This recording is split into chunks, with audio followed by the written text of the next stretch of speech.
Guys welcome to our channel ಅಲೆಮಾರಿ ಜೀವಿ. ಏನು ಇಷ್ಟು ದಿನ ಆದ್ಮೇಲೆ ಹುಡುಗ ಸಿಕ್ಕಿದ್ದಾನೆ ಅನ್ಕೊಂಡ್ರ ಸ್ವಲ್ಪ ಪ್ರಾಬ್ಲಮ್ ಇತ್ತು, ಅದಕ್ಕೆ ವಿಡಿಯೋ ಮಾಡೋಕ್ಕಾಗಲಿಲ್ಲ, ಸಾರಿ. ಕರಿಯಾ ಫಿಲಮ್ ನೋಡ್ಕೊಂಡು ಪ್ರಸನ್ನ ಥಿಯೇಟ್ರಲ್ಲಿ ಹಂಗೆ ನಡ್ಕೊಂಡು ಬರ್ತಾ ಇದ್ದೆ. ಬಸ್ ಸ್ಟಾಪ್ ಎದುರುಗಡೆ ಇರೋ ಯಾವ್ದಪ್ಪ ಇದು ಸಣ್ಣದಾಗಿರೋ ಎಗ್ ರೈಸ್ ಅಂಗಡಿ ಅಂತ ಕೇಳಕ್ ಹೋದ್ರೆ ಎಲ್ಲಾ ಚಿಕನ್ ವೆರೈಟೀಸ್ನು ಇಲ್ಲಿ ಸಿಗುತ್ತೆ ಸರ್ ಅಂದ್ರು. ಅಪ್ಪನ ಕಷ್ಟ ನೋಡಕ್ಕಾಗದೆ ಮಗ ಬ್ಯಾಂಕಲ್ಲಿ ಕೆಲಸ ಮಾಡಿದ್ರು ಇಲ್ಲಿ ಬಂದ್ಬಿಟ್ಟು ದುಡಿತಿದ್ದಾರೆ. ಅದೇ ಒಂದು ಖುಷಿ ವಿಚಾರ. ಎಲ್ಲಂತ ಯೋಚನೆ ಮಾಡ್ತಿದ್ದೀರಾ?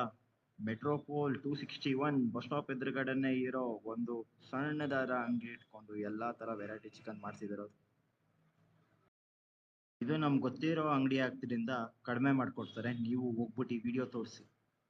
ಇಲ್ಲಿ ಟ್ರೈ ಮಾಡಿದ್ದು ಚಿಲ್ಲಿ ಚಿಕನ್, ಚಿಕನ್ 65, ಚಿಕನ್ ಕಬಾಬ್, ಚಿಕನ್ ಫ್ರೈಡ್ ರೈಸ್. ಇನ್ಮೇಲೆ ವಾರಕ್ಕೆ ಮೂರ್ ವಿಡಿಯೋ ಅಪ್ಲೋಡ್ ಮಾಡ್ತೀವಿ. ಬೇಜಾರು ಮಾಡ್ಕೊಳಕ್ ಹೋಗ್ಬೇಡಿ, ಫಾಲೋ ಮಾಡಿ ಅಂತ ಹೇಳ್ತಾ ಈ ವಿಡಿಯೋನ ಮುಗಿಸ್ತಾ ಇದ್ದೀವಿ.